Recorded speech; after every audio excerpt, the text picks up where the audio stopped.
Thank you everyone for showing up. This is our first political event. I know amongst all of us here, politics is a very polarizing topic to talk about. It's something that we avoid talking about, and that's not the precedent we're going to set for it. So thank you for showing up on this beautiful Thursday afternoon. So this event was done by the Scroll newspaper. We're the campus newspaper, and we're here to educate you and we're here to entertain you. We're also here invited with Brother Williams, who is a communication professor. We have Brother Mema and Brother Miles from the political department. And I'll like to give them some time to introduce themselves before we start with the panel. Start with Brother Williams. Yeah, I'm Brother Williams. I've been in the communication department for many years. I have a PhD in public communication from the University of Maryland. I did a doctoral dissertation on the relationship between the news media, presidential politics, and religion. Kind of that interesting mix of things. I was a Kiplinger Fellow at the Ohio State University in public affairs journalism.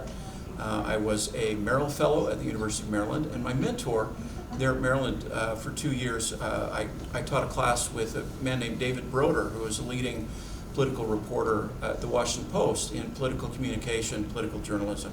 Helped him teach that class for a couple of years. So that's my background. I was a political reporter in Utah, covering the state legislature as well. So politics is close to my heart. Medlir Mema, or Brother Mema, professor of political science. I teach mostly international law, international organizations, national security.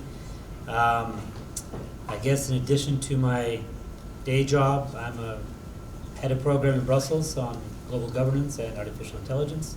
So I do work in that area. But today I want to limit myself mostly on foreign and international relations and let others perhaps talk about domestic, perhaps. I'm Matthew Miles. You can call me Brother Miles. My research in terms of the media is mostly related to the presidency and the influence of presidential speeches, presidential campaigns on public opinion and the way that they work with the media. I have a really influential paper that I published about 4 or 5 years ago. It's called "There Is No Liberal Media Bias." So if anybody ever tells you that there is a bias in the media, you can look up my paper on Science Advances and cite it and tell them, no, there's not. Brother Miles actually studied that, and there's not. It's about newspapers. And then there's other things I publish about the media, but that just gives you a sense of where I'm coming from. Thank you so much. And I forgot to introduce myself. My name is Chester Chan. I'm the editor-in-chief of the Scroll newspaper. I'm also the president of the Society of Professional Journalism. So if you guys like events like this, check out your emails and we'll send you more information as we have them. But before we start this event, I have Briona, the managing editor of the Scroll newspaper, to start us with opening prayer. Dear Heavenly Father, we are grateful for this day, and we're grateful for the opportunity that we have to be here on campus, to be able to learn more about how to engage well with politics and to be active citizens in our communities and in the government. And we are grateful for the opportunity that we have to learn from these knowledgeable panelists and help us to be able to take something away from this event and to be able to ask thoughtful questions to facilitate discussion. And we love Thee and are grateful for the blessings that Thou hast given us. And we say these things in the name of Jesus Christ. Amen. Amen. Amen. Thank you so much for that. So to start off our discussion, we have a question on how should students start voting for the first time. For brand new voters, for freshmen, they may not have voted before, or they have not voted in the past. How we recommend we get them started? I'll go first. So there's actually a lot of research that it's intimidating to vote. So if you are somebody who's never voted before and the process seems a little bit frightening to you, you should know that you're not alone, that voting is a process that gets socialized. People are typically taught it in their home and in their families. So one thing that I've done in my family to encourage my children to vote is from the time they were very, very little, when I would go vote, I would bring them with me into the voting booth, and then they would point at things, and whatever they pointed at, I would vote for that, so that they would get used to the voting process. Simply put, though, you register to vote. If you live in Idaho, if you've been a resident here for 30 days, you can register to vote in the state of Idaho. The building where you can register in person is next to Walgreens. There's like a Madison County building there. You could actually go there today. You could register to vote there, and you could also fill out an early ballot there if you wanted to, all at the same time. So For most people, if it's your first time voting and it's intimidating, you can just go to that Madison County building, fill out your ballot there. You don't even have to wait till election day, and you can just register and vote right there. Also, I think in the state of Idaho, I think you can register to vote at the voting station. I've seen that. Yeah. Yeah. So, and I think the proof that you need in Idaho is like just something that shows you've been here. So actually, a utility bill would do it. Obviously, a current driver's license would be really helpful. If you are from a different county or state and want to vote absentee, then what you have to do is reach out to your county that you live in, and that's usually under what's called a county clerk. And you can, and, you know, they'll have a big website, and if you can't do that, go one step higher to the Secretary of State, and that would be in your state capital. And look at that, how to register for an elections there. It does vary by state. When I lived in Maryland, you had to be registered a couple weeks out, even a couple months out before you could vote. So it varies by state, and so that's how that works. Am I missing something? Well, no, I mean, that's great. One caution is if you're looking to transfer to, let's say you're from Utah or another place and you want in-state tuition at that university, just be careful, because sometimes registering to vote in another state may obviate that possibility in your original state. So just plan accordingly. I mean, you can still register next year, but if you're thinking about transferring soon, then that's something just to keep in mind, just look into that, so you can be careful. But that's the process of voting, and I have a QR code at the end that will show you guys some of these resources. You can just scan, and then you know where to register and all that. But I think part of this fear of voting and intimidation factor comes also because we're not sure what the issues are, right? We don't know what candidate to vote for. And so my suggestion is that nobody obligates you to vote for every single person on that ballot, right? So just get the ballot and educate yourself on one issue or one level of representation, whether that's at the federal level or the state level or local level. And then just vote just that, just the first time around, if that's what you feel like you know most about, and you don't want to do like, you know, party line vote or whatever. So sometimes just start small and just vote. I imagine once you're there, once you look at the ballot, do some research. Again, I'll show you guys a couple of sites where you can actually go and get more information about issues, candidates, as well as other types of related matters, and then you can educate yourself and vote. But if I were going to vote absentee, I'd get on it really quick in the next few days and have them send you an absentee ballot and do all those kind of things. If you're going to vote for another state, I wouldn't wait long. but I lived in Utah for the last 4 years. We've been back in Idaho for about 5 or 6 months. And when I was in Utah, I registered to vote in Utah. They actually just mail your ballot to your house in Utah. But so I was registered to vote in Idaho and in Utah. It's against federal law to vote in more than one state, right? So I never did that. But you should never worry about that. Like, you can register to vote in Idaho if you want to vote in Idaho. And as long as you don't vote in your home state, you're not breaking any laws. Or you can register to vote in your home state. Anywhere you live, you can register to vote there. So I wouldn't worry about too much like being registered in multiple places or something like that. It's on you not to break federal law, and as long as you don't worry about it. One of the things that I remember when I was a student, I did some research on this, and like students, a lot of times they don't vote, and one of the ideas is, well, we're just locals here, just for a short time. One of the realities is many people across the country are moving, you know, about every 4 years, and so you're kind of normal. You're here for 4 years. The roads affect you, the streets affect you, the taxes affect you, the laws affect you. There's no reason why you don't have a voice here in Idaho if that's what you'd like to do. Mm-hmm. Thank you, Brother Miles, for encouraging us not to commit felonies like that. That's definitely recommended. So on voting, like, why is voting even important? So I'll give you the political science answer, which is it's not important. It's like the least important thing you could do. Like, seriously. If you think, okay, so there's 320 million Americans, and last presidential election, Joe Biden got 80 million votes, Trump got 75 million votes. If you want to look at this state by state and say, oh, maybe I live in a swing state where it matters a lot, I think the closest race was like 7,000 votes, 11,000 votes. So like really, your vote in a presidential election matters not at all. Like, your vote in a presidential election matters less than if you go to the Super Bowl and cheer really loud for your team. Like, you're going to have more of an influence on the outcome of the Super Bowl by being there and shouting. Maybe even more of an influence by shouting at your TV at the Super Bowl than your vote in a president. No, it's true. I'm waiting for the but now. No, that's like but what? True. However, there are elections where your vote will matter more. Okay. Well, there Not a is, presidential election. But there is the fact, there is the fact. Can I just follow up on this really quick? Yeah. This is not just a presidential election, right? This is a presidential election. We have race for Senate, for the House. We have proposals, right? Propositions on ballot. We have local elections. So it's not that you show up for one and not for the other, right? When you vote for the presidential election, you're also voting for all these other issues, which, as was pointing out by Brother Williams, those are issues that actually affect you a whole lot more than actually the presidential elections do, right? Your bread and butter issues that are here local, the quality of roads and taxation levels and every other thing affects you. There's one more thing that I want to say about why actually voting matters. Voting matters because it's part of the social contract. It's part of who we are as individuals, as people.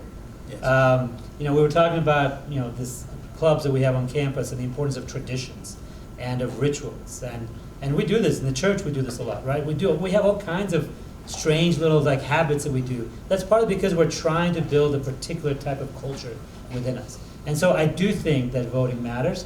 If not for the numbers, maybe it matters generally because it affects the way we interact and relate with one another. It's a lovely way of saying it. Thanks. There's something sacred about the vote, right? The Constitution says we the people. And there's something sacred about waking up a day or two after the election, once the votes count, to have us say, this is the will of the people. There's something beautiful about that. And people have written about it. I'm kind of going to go on the religious tack a little bit, right? We're invited to participate by our brethren at the church. Also, I'm not aware of any other religious tradition that has talked about this so beautifully. You remember that the 98th and the 101st sections of the Doctrine and Covenants were given during a time of great Latter-day Saint persecution. It was the 98th and 101st were basically when the saints are being kicked out of Jackson County. And at the heart of it, Joseph Smith's asking, why is this happening? What's going on with it? And they're commanded, when they're in the middle of great persecution, to uphold the constitutional law of the land. And they also say that good and honest men and women should be sought out for earnestly, because when the wicked rule, the people mourn. And we can't always find the most thing. Why do we do it? Because it's a civic thing. Why do we do it? Because it's a way, because there's something about the will of the people. It's a sacred thing. I actually say some mornings after elections, I almost think maybe I'm getting a little, kind of weird here, but I almost feel the Spirit sometimes, because I think that's what it's about. I'm talking too much. There was a great political science writer named Teddy White, and he talked about what it was like for the Americans all across the country, from the bayous to all of this, as one trying to speak and say that, we want Kennedy over Nixon in that particular election. And it's a beautiful thing. It's imperfect, obviously, but mathematically he's exactly right. It matters not. There was one time, though, right, 2000, it was like 350 votes in one state determined a lot. We probably wouldn't have gone to war in Iraq if Al Gore had beaten George W. Bush. Right? Good or bad, I'm not making a political judgment on that. So it can matter, but it usually doesn't. In small elections, it often does.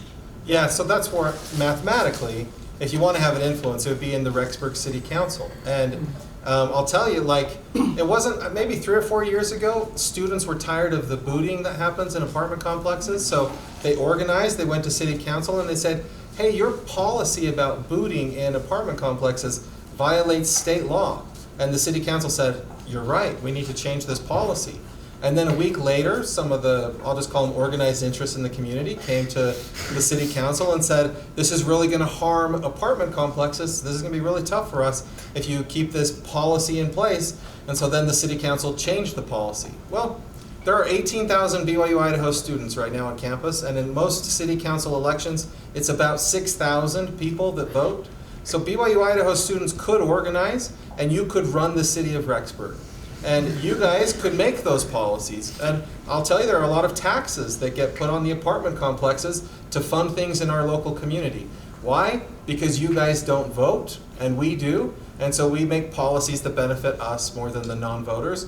And there's nothing more American than making policies that hurt non-voters more than voters. So, yeah, there are elections where you could have a big difference. But I'm just saying presidential election doesn't matter.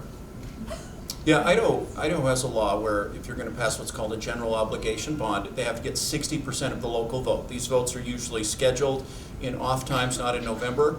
I don't know what the latest is, but a few months ago, Pocatello ran an election because a high school burned down, trying to get 60% of the people to vote on a new high school. They couldn't get 60%.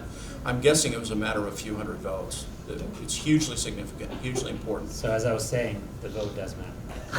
I was just talking about presidential elections. So let's not, I mean, and really, like, as we come here, let's not talk just about presidential elections. I know this is the big one, but there are so many other elections just down the That's line right. that are actually, again, for reasons you just mentioned, they're very, very important. So let's just also think about that. Indeed, but I think the reason I vote is because it connects me to my nation, right? It connects me to my sense of responsibility. It's something that I think about. It engages me with issues, and it makes it so that I think about things. Yeah, I know my vote doesn't count, especially in Idaho. I mean, we're going to vote for Trump. I mean, it's great, whatever. So mathematically and political science-wise, our vote doesn't matter. But when we talk to us, we're not just one person. We're 16,000. So how can we run this city? How can we run this country? Because I hope to run this country. I think we hope. You got to be a citizen first, right? I got called out. Cut that. Okay, but how do I have discussions with my local roommates? How can I have discussions with my significant other into politics? Because as a foreigner here, even having a discussion, it becomes very polarizing. It becomes very emotional really quickly. So how could you encourage us on tips to have discussions like this so we can hopefully run this city one day? Yeah.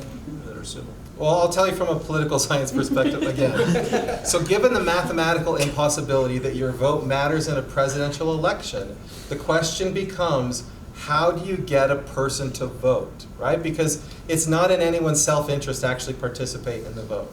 So one thing is this intrinsic value you get from voting, which, by the way, I believe we have a civic obligation to vote. But there's not a lot of people that feel that way. But there are a lot, and so that's going to get some people to the poll. So then the next question, so if it's not that, how are you going to get people to turn out to vote? And the best way is to make people afraid of what will happen if the other side wins. And so most of politics in the last, 40 years, like they figured this out.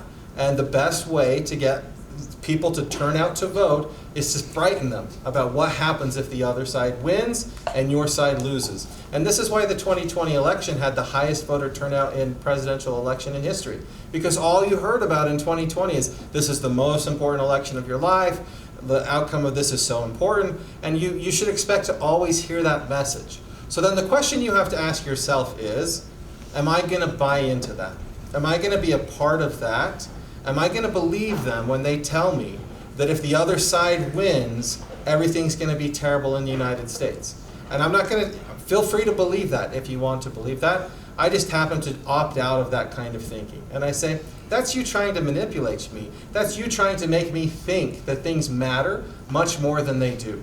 We have a constitutional system of government that limits the power of the federal government, right? I might be really mad about gas prices. There's really nothing in the Constitution that the president can do to affect gas prices. I might be really upset about inflation. Like, we have a system of government that limits their power. And so when Americans say, I'm so scared that this person might win because my life is going to have all these horrible outcomes, it just reflects that they're buying into this rhetoric, buying into this like fear-mongering that campaigns do, and they're not really thinking about, like, realistically, is it really true? And so for me, what I do is when people get really emotional, I just say, calm down. It's really not that big a deal. Like, whoever wins the White House, things are going to change, but most things aren't going to change that much. Like, from Biden to Trump, you might feel like things changed a whole lot. From Biden to Trump, or Trump to Biden, or Obama to Trump. Yeah, some things changed a lot. But what in your life actually changed? What in your life was way different because of one relative to the other? So. Okay, so a couple of things. First of all, as an aside, but also to illustrate what was just said here, I've noticed that we have embraced Dr. Pepper here on campus, so congratulations. I've never seen these men. Everybody's like, yeah, finally I can. But this actually underlines this particular point. we had a change in presidents. At Yeah, BYU-Idaho. BYU-Idaho. And your lives are all the better for it. This is change we can believe in. I'm going to share with you, and I see some familiar faces here, so I apologize if this is a repeat for some of you, but a model. I have a friend of mine, goes back to my DC days. We would stay till 2, 3, 4 o'clock in the morning talking about all kinds of issues. But we had an agreement that our conversation, our interaction, would be based on what we called the better bad model.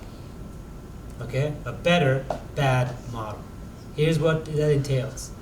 When I begin my conversation with my friend, we both accept the fact that the models that each of us, right, are basically built on, and upon which our understanding of the world is built on, is a bad one. It's an incomplete one. Right? He's got an incomplete one, I have an incomplete one. And then our objective is to come up with a better model than the one we either have. And so it's very likely that for issue A, I'm going to borrow more from his model than from mine. Right? It's very likely that much of what is good in mine is already in his model, and then we're going to incorporate most of his model into this new model. For issue B, it's going to be probably the other way around. But here's the trick. Whatever comes out of that dialectic, right, out of that back and forth, is still a bad model. Okay? You cannot come out of that conversation, even after this, be like, oh, so now I know what I need to do. No. Now you have another model, which is still a bad model. Right? And that leaves you and forces you to stay humble, right, with regards to your beliefs. Right? There is no reason why any of us here should be entitled, despite the strength with which we believe something. We feel very strongly about one candidate or another, that we are right. Right? And so if you approach this question as, well, how do I make sure that my roommates don't react negatively? Well, is it possible that maybe you need to change rather than your roommate, right? You're shifting a little bit in the seat there, right? That maybe, right? So we often think that it's the other person that is the problem. It's very likely that we are the problem because we don't understand where they're coming from. Now, understand where they come from doesn't mean that we have to accept that, but we must understand what the basis of the argument is. And then we agree that we are going to have a conversation so that we can have a better model, not so that I win or he or she wins, but so that we have a better model to operate. And then we take that bad model and we repeat it again, right? We just keep on going over and over and over again. So that's a very important, I think, issue to remember. Do engage with each other, but do so from a position of humility and ask rather than tell, right? I would tell this to missionaries in Albania where I was like, what's the first thing you do when you knock on somebody's door? And they're like, we're here missionaries, we're going to give you the gospel. It's like, Albanians have had the gospel for 2,000 years, right? In Eastern Orthodoxy, there hasn't been an apostasy. The Western Church apostatized, right? But if you ask the Greek Orthodox and Eastern Orthodox when the apostasy took place, it never did. In their mind, there was no Reformation, there was no schism, there was nothing. So how about you start with, you are such faithful people, will you share with me your beliefs? All of a sudden, things change, don't they? Right? So instead of saying, let me tell you why you're wrong, saying, tell me why you believe the things you do, politically, why you think the way you do. And then react to that, not to what you want to say or what you believe, but react to that. So if you want to have good relationship, a good conversation with your roommates, just listen to them instead of forcing them to listen to you. So that's a long one, but you can drink Dr. Pepper now and just keep it. You're smart enough to know that the algorithms on Facebook and others are driven by strong emotions, and that includes anger and that kind of thing. And so you just have to recognize that's the culture. You also have to know, and probably do know, that some of the great scholars, including Kahneman and Tversky in the framing theory, they talk about how fear is probably a better motivator than hope. And so we've learned all of these things through social science. But we also know, right, the 11th chapter of 3rd Nephi, that the Savior announces his arrival. And one of the first things he says, even before the Sermon on the Mount, is he says, you must get rid of contention. He says, this is my doctrine, that these things should be done away. And his question, I think, is perfect. I had a wonderful interaction with somebody that I love. And they put something out there that I disagreed with. They're younger than me. So my temptation on social media was to what's the word to mansplain? To get up there and say, I love you, but let me just explain to you what's wrong. But I think I was helped a little bit by the Spirit, and instead I said, why do you think the way you do? And she said, thank you, in the social media. And it was about the fears and whatever that she had. I gained love for her, right? I gained an understanding for her. So this idea of asking questions, I think really is helpful. There's also this too. One of the great things about communication, there's this Latter-day Saint scholar, his name is John Peters, and he says something really profound. The essence of communication, he says, is miscommunication. So let's not run from conflict.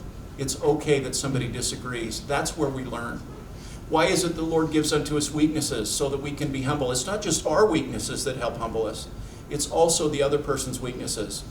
It's plural, so that we can be humble, right? And so all of that, let's rejoice in differences of opinion. Let's ask good questions about it, because that's the way we learn. And yes, let's also remember the Lord has instructed us, right, that these things should be done away. And let's do everything we can to be peacemakers. So my mission friends and I, there's 3 of us. We have a podcast called The Latter-day Lens, and all we do on there is just argue about politics. We do not agree about anything, but we love each other so much that we just don't care, right? And so we do that because we're trying to model how you can disagree with people, and it really doesn't matter all that much. There is almost nothing that we agree about when it comes to politics, and we intentionally talk about all the divisive, hard issues, because we want people to see that you can be a faithful member of the church, you can disagree about politics, and you can still love each other at the end, and in fact not even get angry with each other when you disagree about these things, because this is the way we're supposed to be. So on that topic, so I listened to his podcast, and I strongly recommend listening to it. It's a great way. No, I mean, I disagree. He drives me nuts, and not just him, just everybody there. I'm driving, and I'm I'm not cussing out, but I'm pretty close to doing that. And I just get really upset. There's issues that they know nothing about sometimes. They'll speak authoritatively, on international relations. I'm like, no, that's not how it is. Stick to American politics, right, or whatever it is. But it's a fantastic example of how you can just talk through differences and how you can still just smile through it and just love one another. And I think that's part of the reason why you're doing it. Yeah, is to actually demonstrate to everybody else, look, we can be faithful Latter-day Saints, different perspectives, different political views, and still, have communication, open communication with each other. So thank you for that. It's a wonderful public service. Latter-day Lens? Mm-hmm. Is it still Latter-day Lens? Well, maybe it's real Mormonism. It's real Mormonism. That's what He wanted oh, to change it for a yeah, long we might have time. changed it, So it's RM, real Mormonism. That went Sorry. through 2 or 3 months of this back and forth. And I had to live through that. Yeah, my friend, yeah. He disagreed with changing the name. Yeah, that's real Mormonism now. Mm-hmm. And by the way, Mormonism is not offensive because Mormonism is more than just the restored gospel of church. So it's all the Mormon tradition. So I don't. That was my argument. My friend disagreed. That's a fair. I think that's fair. And thank you for sharing about your podcast, because Let's move on. we live in a world now where a lot of us consume media through podcasts. We consume media through less of the newspaper and scholastic writers, and more of the social media content we have. And you guys talked about we really are being manipulated. We have social media content from here, from abroad. People are always posting opinions. So how can I navigate this? How can I not get drawn on all the fake news, all the AI-generated news? How can I get something that's really... Let me start on this one. Yeah. So I have a podcast. I do, actually. Do you have one? Yeah, what's This is wrong your with podcast. me? We're not trying to shout out a podcast here, but tell me more about it. So the podcast is called Real More. No, it's an age of AI, actually, right? So it's very creative. But we have just covered for the last, I think, a little bit this issue of, and actually right after this, we're recording an episode on misinformation, disinformation, and the U.S. election. So that's going to come up in a couple of weeks. But we've been covering this issue of AI, and I've been doing this research for another organization on the impact of AI on election integrity. And I want to say something. I want to say it carefully, and I hope that you will take away the right message from this. Between September of last year, which was elections in Argentina, September of last year, the first AI elections as they're called, and today, including elections in India, Russia, Iran, Great Britain, right? Britain had elections, I think, others. This year and next year, by the way, 4 billion people almost are going to go to elections. And so you're going to hear a lot about the fear of AI and election integrity. I found zero evidence that AI products, AI-generated materials are impacting the ultimate outcome of elections. Okay, that's conclusion number one.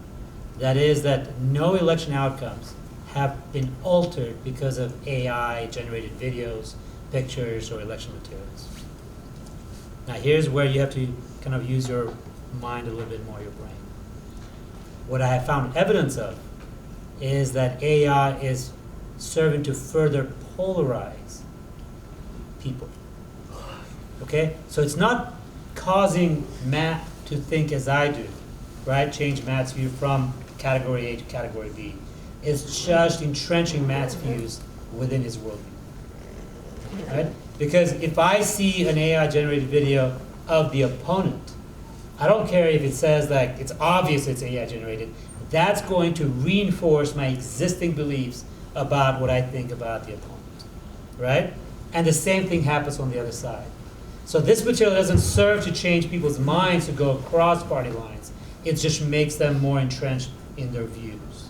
Okay? So that's a second, I think, more consequential decision here is that when you're looking at this kind of, right, this AI-generated material, what it's doing more, it's actually serving to polarize and further push people apart.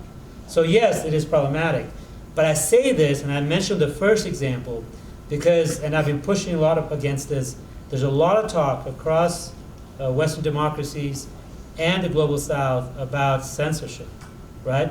Governments are using this language of impact on election integrity as a way of stifling open conversations and discussions and technology or social media platforms and others. I'm very concerned about that, and I don't like that. I don't know how you feel about this. I've heard, anyways. But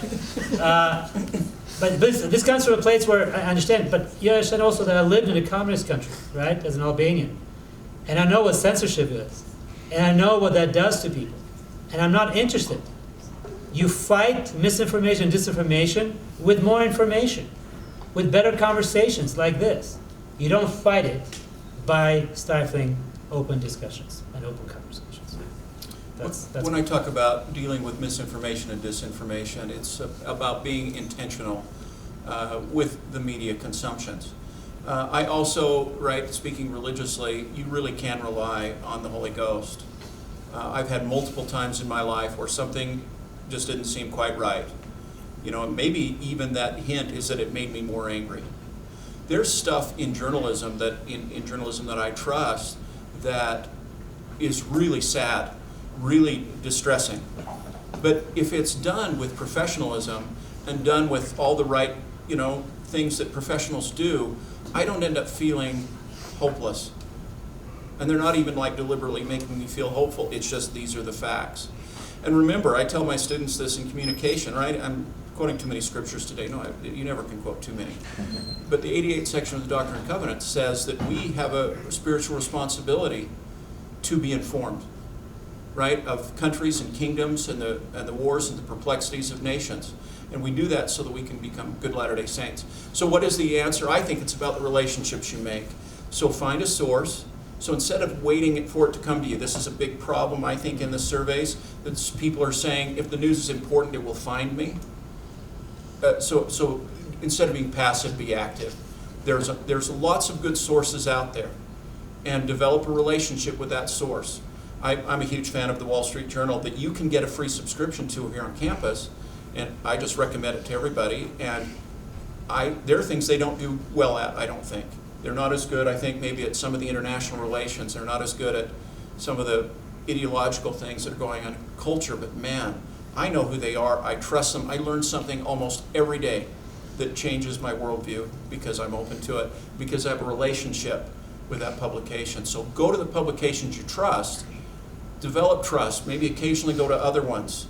But don't wait for it to come to you in social media. Increasingly, there's AI is generating content, and not just AI, but like people who are like calling things journalism, but they're not really traditional journalism. They're acting as actors. in a political partisan way. They have a lot of money, and that's why you find a source, you learn to trust it, and they might even be partisan, but you just learn to trust it, and then if the spirit. And so then should you trust a partisan source? If they're accurate, yes. Well, by default. Sure. If it's a partisan source. Yes. How can you? Everybody's got a bias, right? There's always some bias. Well, you just said there's no bias in the movie. There's no liberal media bias in the news. He and I would have a long discussion on. I'll have a long discussion on why I don't think he's right. I don't understand right? the distinction, but here's the thing, okay? Wall Street Journal leans right, New York Times leans left, and Chattanooga Times is the most moderate newspaper in America. there it is. Read Chattanooga Chattanooga Times. Times. My students here know that we read Reuters, right? If you want to stay away from, so this is just news reporting. If you want to stay away from a lot of bias, don't read opinion pieces, right? Don't read op-eds. I get insulted when people tell me what I need to believe and how I need to interpret a particular event. You're insulting my intelligence, right? You should feel the same way. I don't want somebody to tell me how I should think about a particular issue. I should be able to do that myself. You're in college here, where you are able to develop that critical thinking. And so Reuters just tells me what happened. And then I can deduct from that. If you absolutely have to go, so fine, get New York Times, get Wall Street Journals, and get something else and triangulate your news, right? Do some triangulation, and that way you can kind of figure out what the Venn diagram is and where the overlaps are. I would never, I say this for myself, you're comfortable with that. I don't watch anything, I intentionally do not read any op-eds, and I do not watch anything that I feel like I can agree with. If I'm going to do a partisan media, it's going to be something that I disagree with. Because it's so easy, confirmation bias is set in. And so I read something that I agree with, and I'm like, yep, that's about what I thought about it. Yeah. If that's my reaction, I don't read it anymore. Yeah, that's a real danger. I Which for one? example, the confirmation bias. But I tend to consume a lot of stuff, so I like read the opinion section regularly of the Wall Street Journal. And one of the reasons is because their philosophy is they're trying to break news, but they do it in opinion states, and they make it with an argument why this is good and this is bad. I actually like to see an argument, to see what the evidence is, how they approach an argument. So, and if it's done on the factuality of it. Well, Yeah, we disagree on that. yeah, That's totally fine. So I have a funny story. Yeah. So this would be about maybe a year ago. I like YouTube. I can't help it. I'm on YouTube, and there's this video that says Beetlejuice is going to go supernova, and then it has this countdown from 5 minutes down. So I'm like, well, I can't miss this. I gotta see this. I'm staring at it for 5 minutes. I'm like, it's going to go supernova. And then as soon as it gets to 0, it starts over again at 30 minutes. And I was like, wait a minute.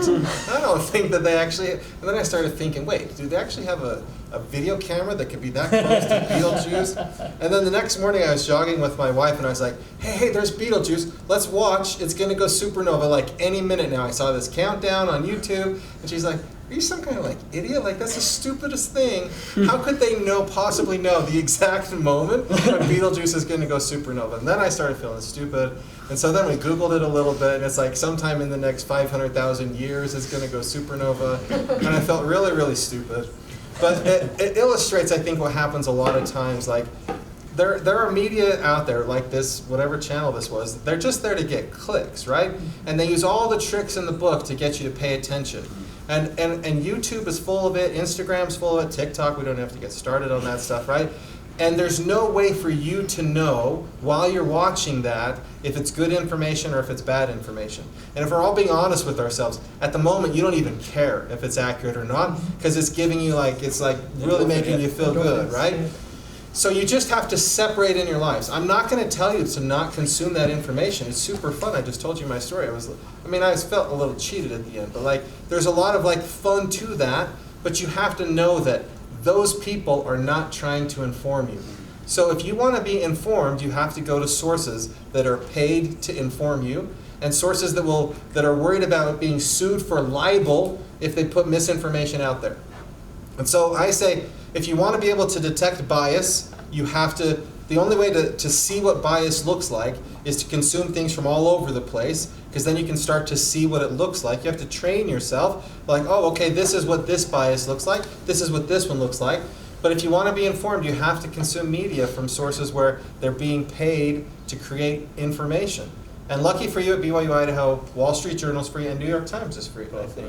Yeah. Yeah, this is a huge thing. I You got was that. on the committee that really pushed for the Wall Street Journal, and I think it's, because I would be in classes with students when I was at the Big Ten there and teaching my classes, and you guys are great, but that was a place where we weren't as strong out here in Idaho with that knowledge of current events. I think we're a long ways from Washington, or maybe from a kind of conservative environment. So we've really been pushing that, and I think the university has gradually benefited. We're a lot, I think, more informed. And I for one, I'm for that. grateful we have New York Times. I do Wordle every day, so. Well, and I read the So opinion thank piece. you Like, for doing again, that. if you want to be able to detect bias, those opinion pieces are really good at helping you see how are they framing the information. How does the left frame the story? How does the right frame the story?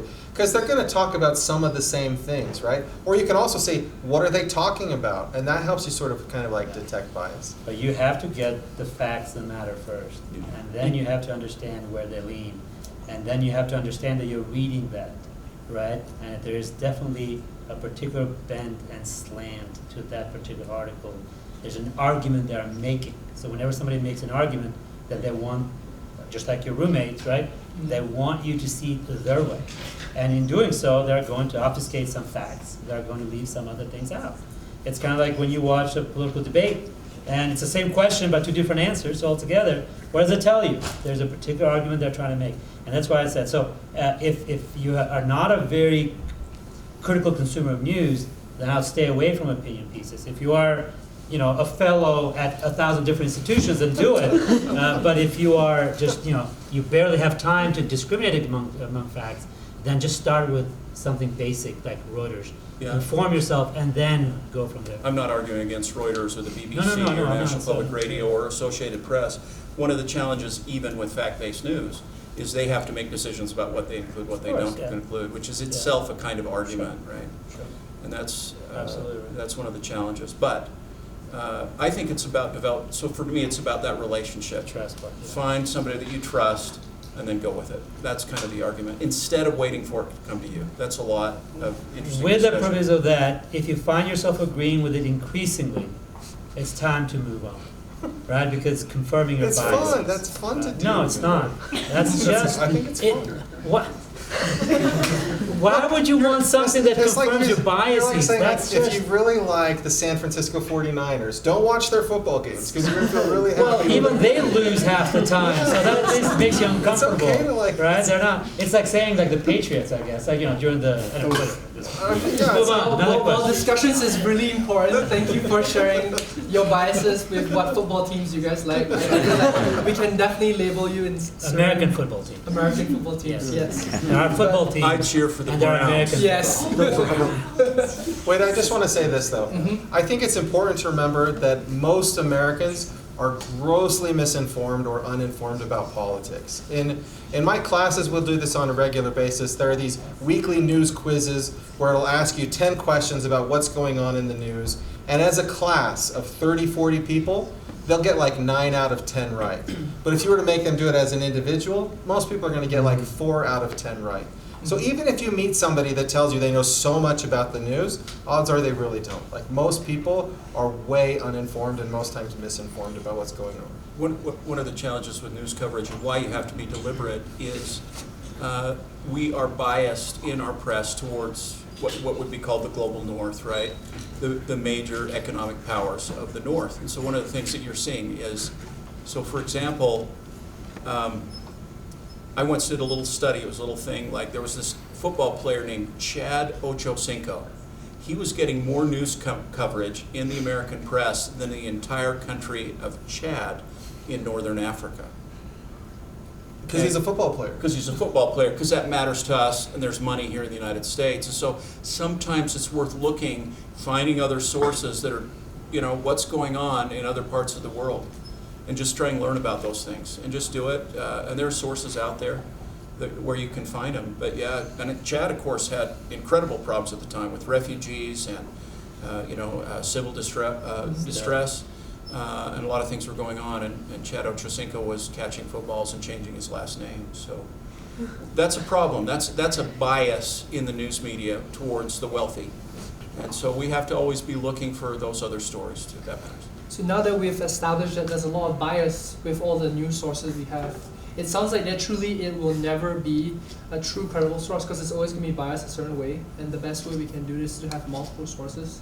So we can be in both sides of the bias and understand how we feel as a person. That's right. And maybe this is my opinion, but I think there's only one true source. And I'd like to wrap up this Q&A with this last question before we go to the resources that you guys have to share. And then we'll have a Q&A with the students. With this, the one true source is from God, because He'll never have a bias. He'll never tell us to vote. He's one biased. vote. Yeah, but like He's a bias. He's biased for truth. He's Yeah, biased he's for biased for truth. Yeah, exactly. He wants you to come home. That's Yeah. why all the stories it tells you are biased in that direction. There's a bias. But God doesn't have stakeholders that He needs to pay. God will never sell us ads. That's you know? right. He's never And going to tell us something. like the Book of Mormon doesn't have ads yet. I hope not. Between right? all the conference, I see ads all the time. Yeah. I don't know what you're talking about. There's ads all the time. We don't need to talk about Okay, it. all right. But like the question is, how as members of the church, how can we use our faith to guide us to credible sources? How can we vote in this upcoming election as members of the church? I hope you don't mind me being really personal. We don't mind. We don't mind. Okay. It really is true that you can seek the Holy Ghost. President Nelson has invited us to do it. I'm old enough that President Ezra Taft Benson, he came to BYU when I was in school, and he gave a talk on the Constitution that totally changed my life. And in that talk, he even said, it may cost us blood before we're through. It's a beautiful talk. I recommend you study it. And I had friends that became sort of, there's nobody, I think, in this room, and I mean, these guys believe it the same way I do, but that believe I love the Constitution. But there's a certain category where if you read in the 98th and the 101st section, it says, whatsoever is more or less than this cometh of evil. You can turn it into a little bit of a icon, a little bit of idolatry. And some of those people might protest in a way that is no longer good for the Constitution. And I had this feeling that on January 7th, where God said, I led you along. And I remembered that maybe if I had followed where my human instinct was, my really strong passion, I might have been one of those protesters that got in so much trouble. He'll lead you along if you let him. You be humble, you read the scriptures. You be an open mind. You don't let other people tell you what you're supposed to believe. I was in a young reporter, and there was a group of people, and they really cared about the Constitution, and they were supporting an obscure candidate. And they had 10 points in the Constitution. They said, we're going to save the Constitution. Here are 10 things we're going to do. So I read them. And one of them was to lower the pay of federal judges. And I look in the Constitution, it's literally against the Constitution to lower the pay of federal judges. So do your own homework, read the documents, make your own decisions, and the Lord will lead you along. And when He prompts you, you're like listening to some podcaster and he's too contentious, or she is advocating things that are, a little edgy, but the Spirit tells you to stop listening, then stop. And I'm not saying I'm perfect, but He's led me along, and He'll lead you along too. Thank you for that. Just another public service announcement. So on Friday, actually, in this space at 5 p.m., we will have a federal judge be here. She's actually from the Court of Appeals, so that's one step below the Supreme Court. She is a BYUI alumna. She graduated actually in '96, and her seat is in Portland, Oregon. She's a Trump appointee from 2019, and the Ninth Circuit Court of Appeals is actually the largest in the country. It includes Idaho. And it includes Idaho, Utah, Alaska, American Samoa. Sometimes there's overlapping jurisdiction there with that. But when I spoke to her on the phone, as we were talking about bringing her here, we discussed what she would talk about. And one of the things that she said that she's been talking a lot about is about civility. It's about how we can actually disagree better. And that's familiar because the governor of Utah, Robert Cox, is all about civility and how to disagree better. I was actually in Austin, Texas in May at an interfaith gathering, hundreds of people there, and Spencer Cox was actually the keynote speaker, and he talked about the same thing, those initiatives. Some of you will remember or know Judge Griffith, Tom Griffith. He was also in the Court of Appeals, the Remarkable DC man, yeah. Court of Appeals. So we had him here on campus about a year and a half ago. He'll be here again in February to give. I was just on the phone with him today, and he'll be here to give a university forum lecture on February 6th. The work doing. But when he came here, unprompted by me, he spoke about civility and the way we talk to each other, and so all that, when you're talking about, those are gospel values, right? And I'll tell you one last thing, or one more thing related to what Judge Griffith actually shared with me. He said, look at this.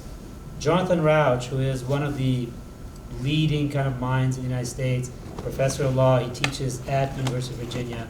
He was using Elder Oaks' talks about civility and living in a pluralist society, a society where you let 1,000 flowers bloom, okay? And so President Oaks' talks and his speeches that he's given not only in church but also in various interfaith settings are being taught now in university settings at various law schools across the United States. The church has actually become a beacon of hope across the United States and hopefully across the world, but we're in the U.S., so I won't be on about we're being too much U.S.-centric here, but we're in the U.S., so we'll be U.S.-centric today, I suppose. But because when you said Constitution, you should have said U.S. Constitution, because I think the Albanian Constitution. The Constitution. Well, the Albanian Constitution is inspired too. You know, like I feel like there's But good things there that I can. No, you know what's interesting? It says constitutional principles. Right. Those are what are inspired. And by the way, It's not speaking just one of, I'll constitution. give you one more example on this, and just to build on what you just said. Cole Durham, who for a long time ran the Center for Constitutional and Comparative Law at BYU Provo. He, member of the church, obviously, he has advised dozens of governments, most of them from Eastern and Central Europe. He has been to Albania. We've talked about this with him. And he has advised when parliaments have come together and drafted the Constitution, he was bringing in constitutional principles, primary among them freedom of speech, freedom of religion, other kinds of things, onto those constitutions. He also advised, back when Russia was a bit more malleable, he advised the Yeltsin government at the time on constitutional principles.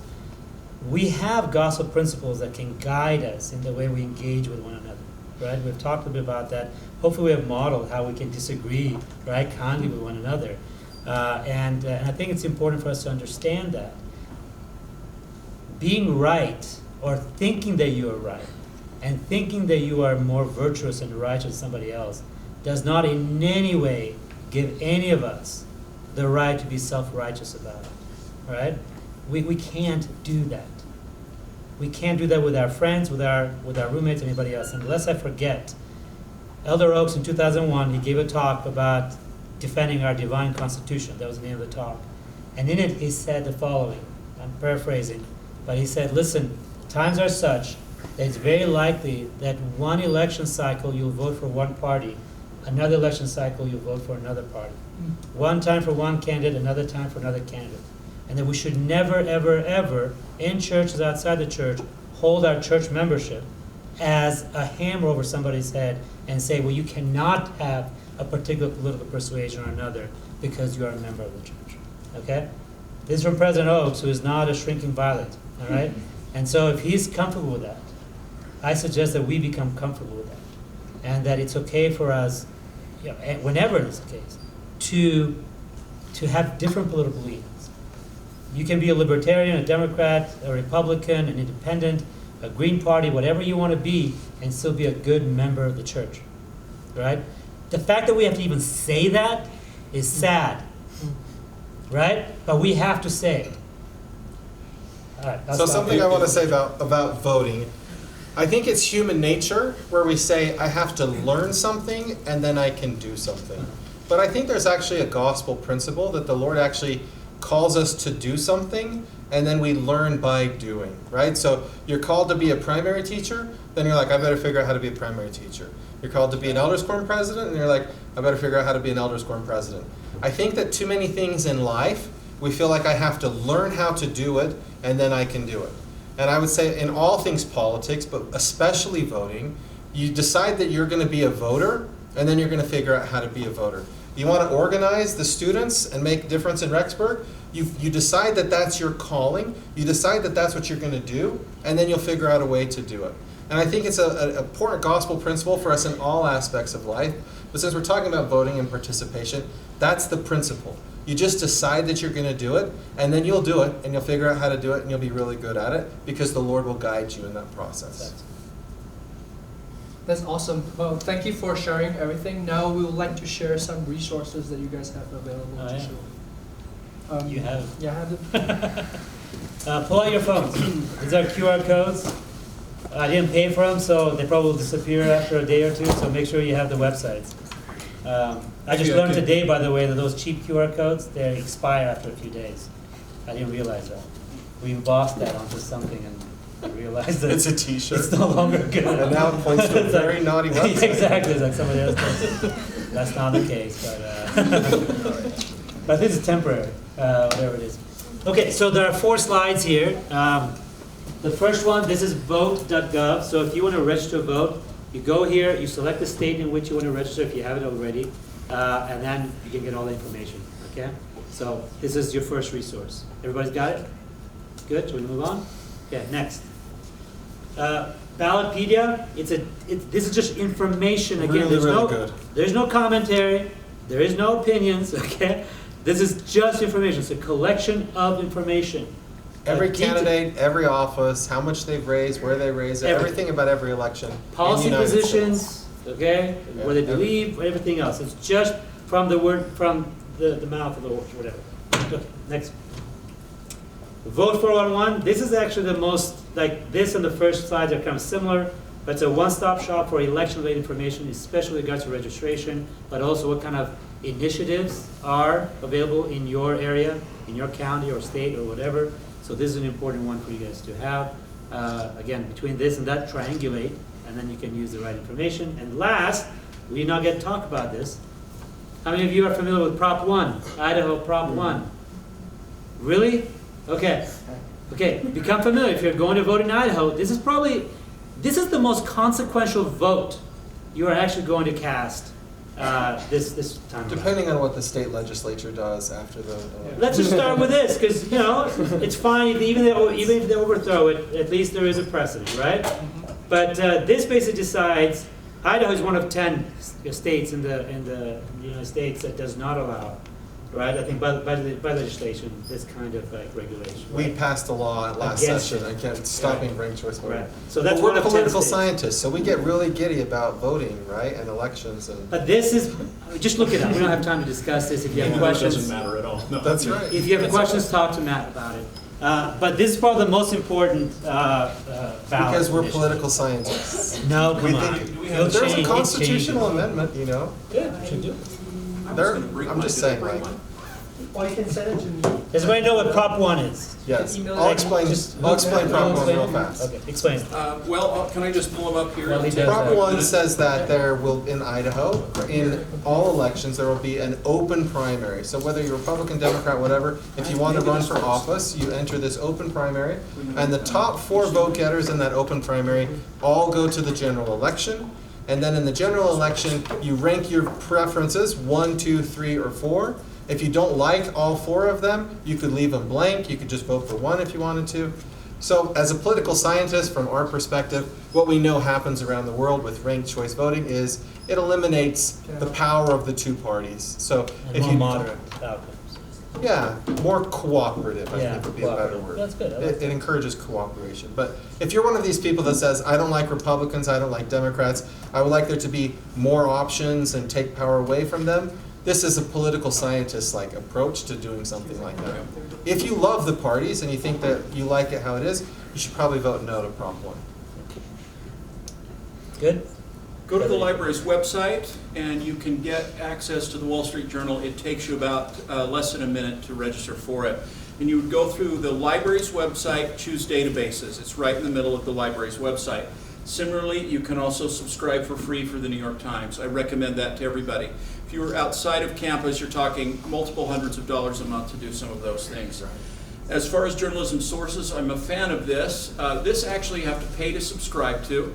The university, you can get it kind of through the back door through ProQuest. It's called the Christian Science Monitor.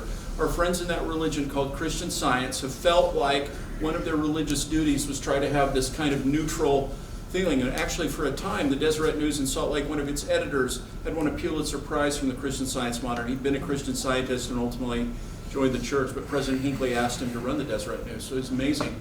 And it's a great, great publication. And so I recommend that you look at it. You know, you have to pay, and you can read a few articles. The Deseret News in the church is increasingly, really, I think, doing a lot of interesting things about religion, religious freedom, and they regularly print Jonathan Rauch. They do a lot of things that I think are really worth doing. I'm a fan of regularly looking at something called the Pew Research Center in Washington, D.C. They do the neutral public opinion polls on what's going on around media, religion, and all kinds of other topics. I'm also a fan through the library of the CQ Press. That's Congressional Quarterly.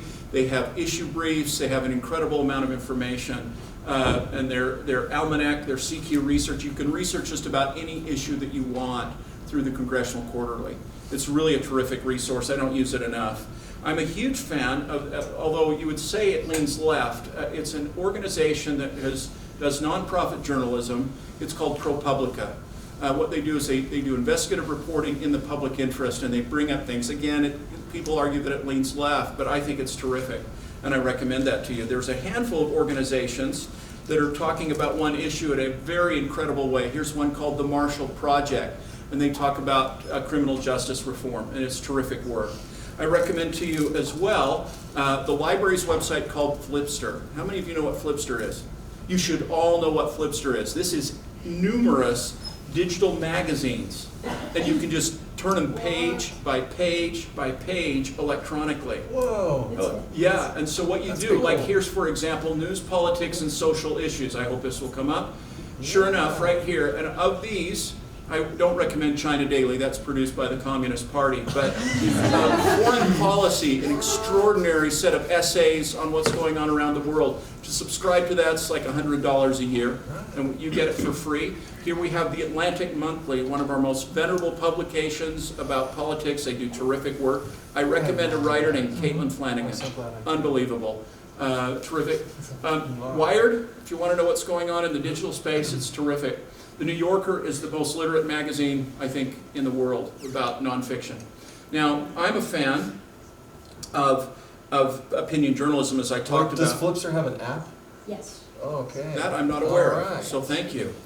And Yes. it's You through got the excited. library, right? This is hundreds of magazine subscriptions. I'm a fan of National Review. It tends to be a little bit right-leaning. I read this guy named Andy McCarthy who interprets all the cases going on with Trump and stuff. I'm a huge fan. I think it's terrific. But on the other side, if you're interested, is the New Republic. So if you want to balance it, I think those are two good places to go. And then if we go from there, I might recommend one more thing. This is an organization called Open Secrets. They are the Center for Responsive Politics, and what they track is money in politics. Who's giving money to whom, and that helps us understand what's going on. So those are my recommendations to you for sources. If you do nothing else, get a subscription to Wall Street Journal and New York Times, and instead of spending an hour a day on social media, spend 55 minutes on social media and 5 minutes on those publications. It will literally change your life. It's changed mine. I'm a huge fan of the Wall Street Journal opinion section, as I mentioned, because their philosophy is to try to tell you something that you can't get anywhere else. Again, it tends right-leaning and all that, but I think it's absolutely terrific. So those are my suggestions to you from some useful sources. So thank you for sharing all these resources. I know we zoomed through them really quickly, and it's unlikely you guys remember all this. So again, check the Scroll newspaper. We'll be BYU-Idaho Scroll, and we'll have an article published by tomorrow, and all the resources gathered today will all be there. So read us there, and follow us on our Instagram. I know I'm plugging right now. We strive to be as objective as we possibly can, but we also students will do our best. So check BYU-Idaho Scroll, and we'll make sure to send out announcements so you guys can read up that article. So we have a quick summary for your friends who couldn't make it today to learn more. But with that, we'll This have... is a great editor right here. He's terrific. But with that, we'll like to open the floor for a Q&A, so you guys feel free to ask questions. If you guys need to go, feel free to do so. Get some popcorn before you leave, because you'll end up being in our office for a while, and still popcorn is not the best. So eat it while it's fresh, ask some questions, and thank you so much for showing up. Yeah. Questions for you guys?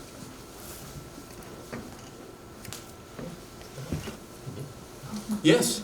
So I was actually wondering about the registering for vote, because many people who attend BYU, they're not technically not residents of Idaho, and in my case, I'm a resident of California, and I'm only registered to vote in California. Would I still be able to register to vote in Idaho, even though I'm not technically? Somebody in the back, I think, has your answer.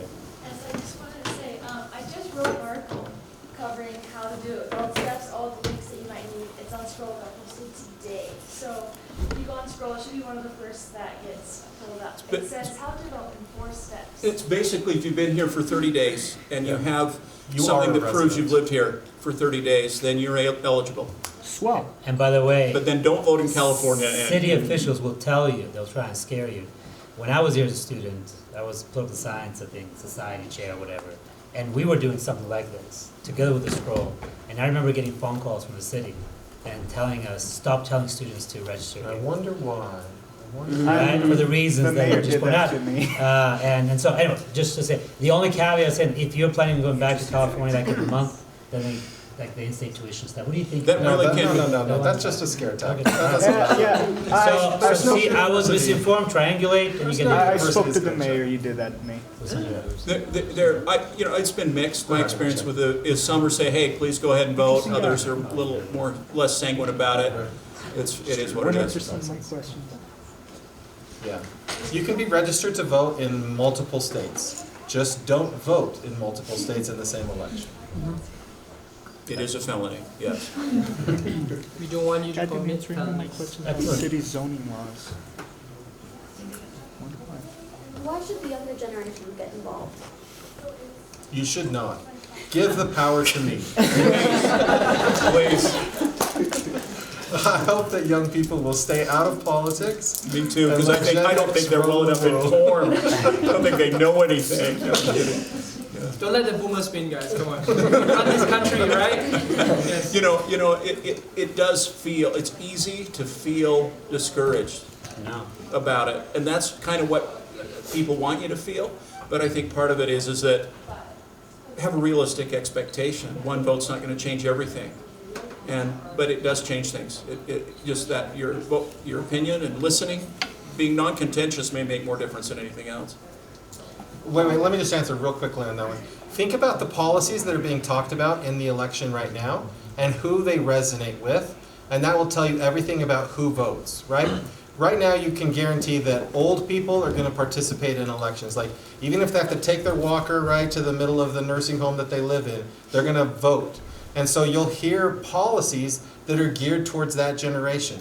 If you don't hear politicians talking about your generation, it's because they know that you're not going to participate. So politicians, elected officials, care about voters. They don't care about non-voters. I'm going to look at the international point of view. I want to know, in your opinion, between Trump and Harris, whose international policy, do we trust the most? I mean, in your opinion, whose international Now policy? you want us do to we tell our trust? political affiliation, like who we're voting for? Why should your view on either of them reveal your affiliation? Ooh. Because you're doing an objective analysis. Well, there's no objective analysis you of have to international try. policy. You have to try. Here, let me try. Okay, well- Let me try. So let's see if let's he's see if I objective. can do this. I was in Brussels in February and in May, and talking to EU and NATO officials that are terrified of a possible Trump presidency. Because he's so strong and powerful? No, because his view is that European countries are not doing enough to strengthen those institutions, also to support Ukraine on the road, right? There's also a view within the Trump White House, those who were in the Trump White House, Elbridge Colby is one of those, who wrote the national security strategy for the Trump White House, of a pivot away from Europe towards Asia, right? And this, so I'll go back to the Harris campaign in a second. So the fear then is that Europe will be left alone, kind of up to Russia to do with it whatever, because they're really weak militarily. And then there's a pivot of the United States towards Asia to strengthen U.S. economic and military interests there, because much of the world economic, kind of like especially across the market, goes through Asia, like the South China Sea and others. And so you need to strengthen and buttress Taiwan, Japan, South Korea, and others. And so in fact, during the Biden administration, that has been happening as well. And so the Biden administration, aware of that threat, has also been taking steps in that direction. If you were to ask people in the Middle East, right, the Trump administration for, let's say, the state of Israel was very favorable. They had a more transactional approach to the conflict, and so they got Israel to normalize relations with 2 or 3 countries in the region with which they had no relationships. With Saudi Arabia, the relations were really good until October 7th, when Hamas and some argue that the attacks were in a way an attempt to push back Saudis from Israel. So the picture is complicated. If Europe is your main concern, then perhaps a Trump presidency is not going to be your best bet. If you think that U.S. national interests are better served with a pivot towards Asia, then a Trump presidency is a better alternative. Now, going to the Harris administration, right? There are 2 major issues with regards to the Harris administration. How do we handle the Israeli conflict with the countries in the region? Do we agree that we should continue to invest money in Ukraine or not, right? To support the Ukrainian war against, defense against Russia? And ultimately, what do we do with regards to immigration, which is a huge issue as well, not just domestically, but internationally. Depending on where you fall on those issues, then you will make decisions with regards to that vote, whether it's Harris or whether it's Trump. When I look, when I'm a communication professional, I look at these things. I look actually at the inaugural addresses, and I examine word counts of the different words, right? Word clouds and what are the frequencies. In Donald Trump's inaugural address, he regularly said the concept of America first. That's a loaded term in some senses, but I think it tends towards more protectionism and more skepticism towards European institutions, some of those kind of things. At the same time, you can see what 4 years, he had 4 years of experience, and some have said that one of the strengths of Trump is his unpredictability. That actually is a benefit on international relations, because you don't know what he's going to do, and because of that, you can't predict, and because you can't predict, people act in a certain way. I don't, There's one more maybe layer here. There's usually, U.S. foreign policy is characterized by continuity more than discontinuity. So yes, presidents will shift, because the ship of state is really big, and to make those turns takes a long time, and 4 years is hardly enough. And you are built, and you already are very deeply ensconced in international institutions, international legal frameworks, and so all those things take a long time to extract yourself from. By the time you're ready to extract yourself out of those, you're already done, right? And remember, Trump only has 4 years anyways. I'm going to summarize what I've heard so far. Yeah, go ahead. Nobody has any idea. That's not true. That is not true. That is absolutely Kamala not Harris true. has not said what she would do in foreign policy. That's true. You're about to force me to show my hand now on Kamala Harris. But you don't know what she's going to do, because she hasn't. The things that you laid out that she would do, you're not sure she's going to do it. You're kind of hopeful she's going to do it. I'm not hoping. I'm analyzing. But do you really think that, and then Trump, again, who knows? Who knows? No. That's a cop-out. No, don't do that. Don't. No, who knows? We know. We can discuss this, but let's No. move on to the next question. Yes. So, Brother Mema, you mentioned this idea of, your research of the effect of AI in some of these elections and how that is working out. We all know that there's like AI edits on social media, right? But these governments, especially Western democracies, are saying, well, that's an AI doctored photo, let's censor that account. Yeah. We all know that this is happening, it's very apparent.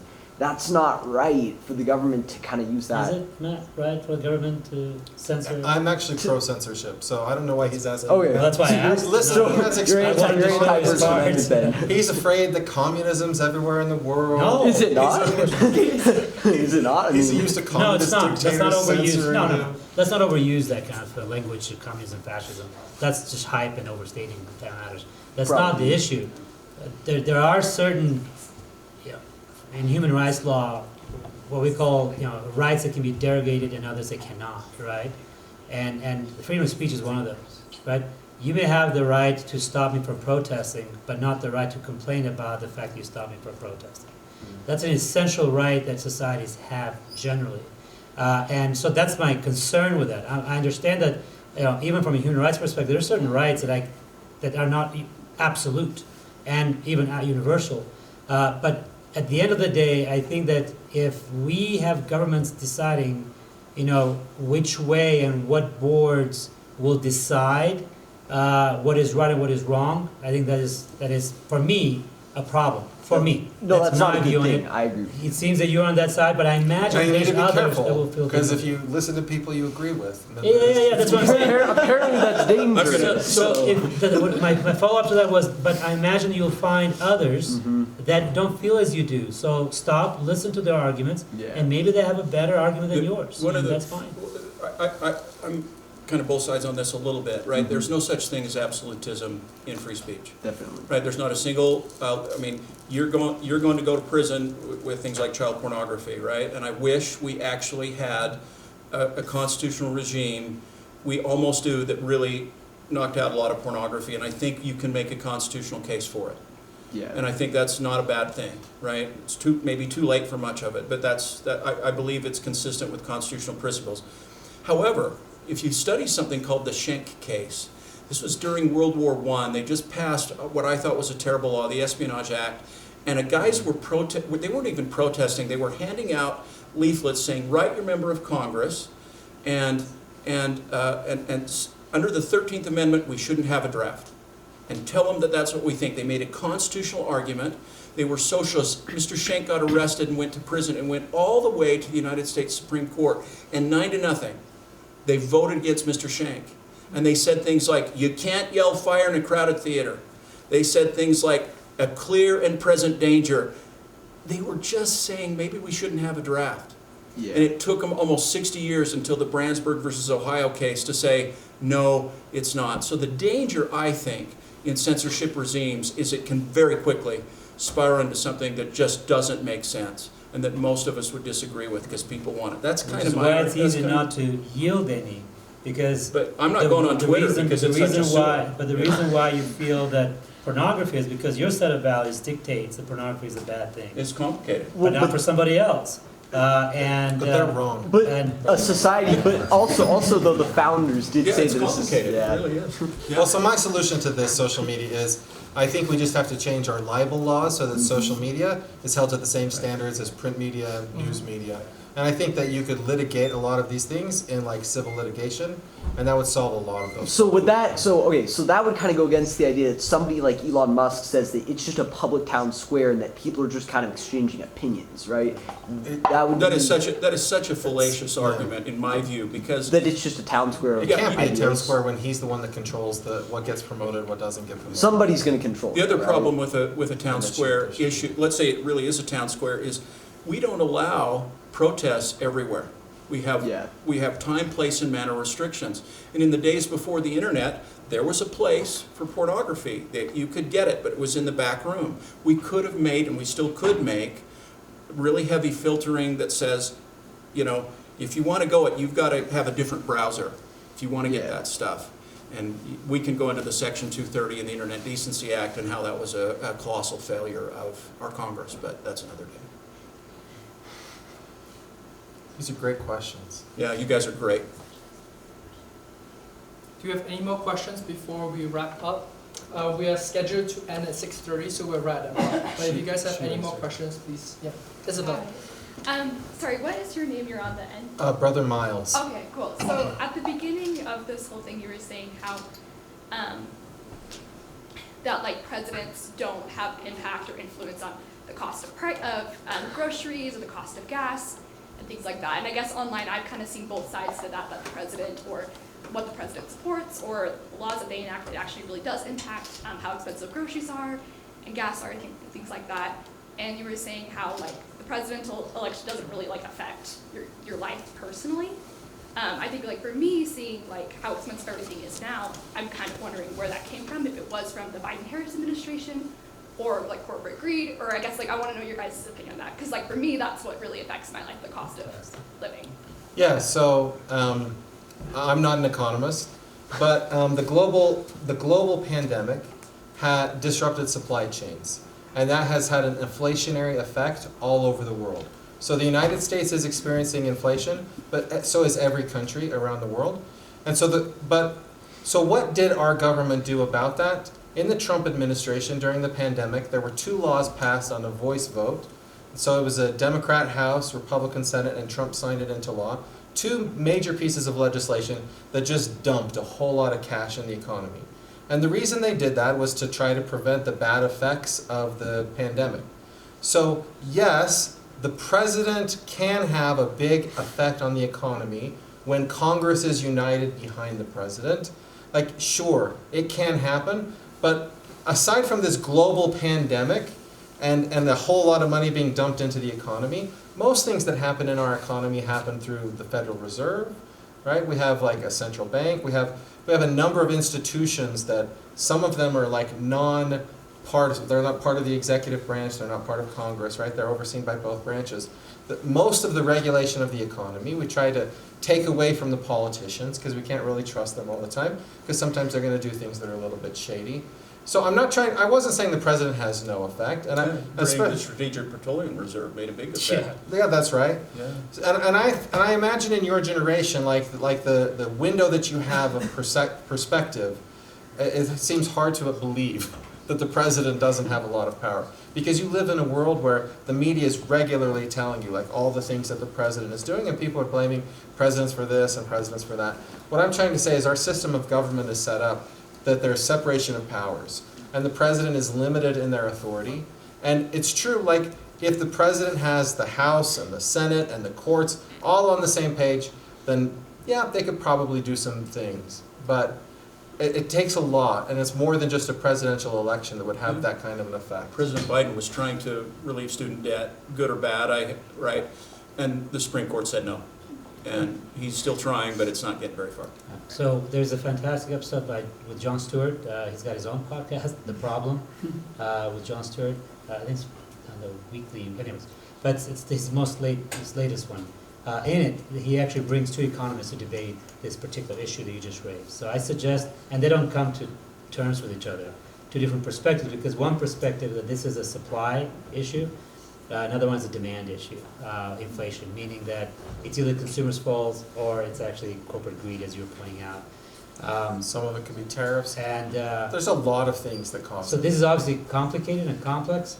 I disagree that presidents don't have at least short-term impact on issues, partly because the U.S. presidency has become more and more imperial in a sense, and I say that without the negative connotation, but like it's become really powerful, and so a lot of discussion about the budgets and everything else. Really, they start with the White House and they go on to Congress, and Congress rubber stamps a lot of these issues. You were just expressing that just compare on every election year, every 2 years. Look at oil prices, and you'll see a dip between September and November, and they'll go back up again. Why is that? Because of strategic reserves, right? We have this oil. Again, that's a temporary kind of thing, but there are other things that actually affect tax rates, right? That can affect the economy long term, and usually those kinds of policies come from the president's desk, and then move on to Congress and other things. Yes, we have one last question. So, with everything that we've learned here, and everything that we will hopefully be able to relearn once the scroll, how would you suggest that we go forward? Because something that's been going through my mind the entire time that we've been listening is everything in moderation, right? You need to listen to different kinds of sources, don't agree too much, but also be skeptical of that kind of thing. So I guess because I'm kind of putting together my own image of that, but I wanted to get your guys' opinion on how we would go forward within that idea of taking it in moderation.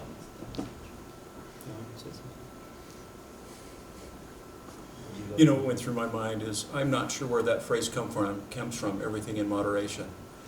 Don't ever be moderate about your testimony. Don't ever be moderate about you're not going to be contentious. Don't ever be moderate about trying to do the right thing, right? And I know that's not what you're saying. I'm not, and I understand that. I don't know and so I'm never going to be moderate about my quest for truth. I'm never going to be moderate about my love for constitutional principles. That's kind of how I look at it. Decide what your values are, be prayerful about those values, and stick with them. And we think in the moderation, in terms of these kind of things, this is how you approach your values, because it's about the fundamentals. I think that's what I think. Yeah, and what I'd say is just take the long view. Like, just, if you think about this right here, and this is the most important election that ever has been and ever will be, then you're driven towards extreme views. If you take the long view, then there is more space for coexistence and understanding one another. It's not the end of the world. I know you're going to hear a lot of that between now and February, November from both sides. It's not the end of the world, okay? It's just we have enough redundancies within the U.S. democratic system, right, that I think that either party, if there's any attempt at whatsoever, as we saw, we're going to be okay. It doesn't mean that you should be disengaged, but just take the long view on that. And then, in terms of moderation, I agree completely with you. Be extreme in your tolerance of others, right? Yeah, So I like that be way of saying it. extremely tolerant and just be understanding of other people. Yeah, I would just change the word moderation to cooperation. Yeah, I like that. All right, thank you so much. Great Brother questions, Williams. everybody. Thank you. I learned a lot today, Brother actually. Williams. I'm really grateful to these panelists. It's just been a great day.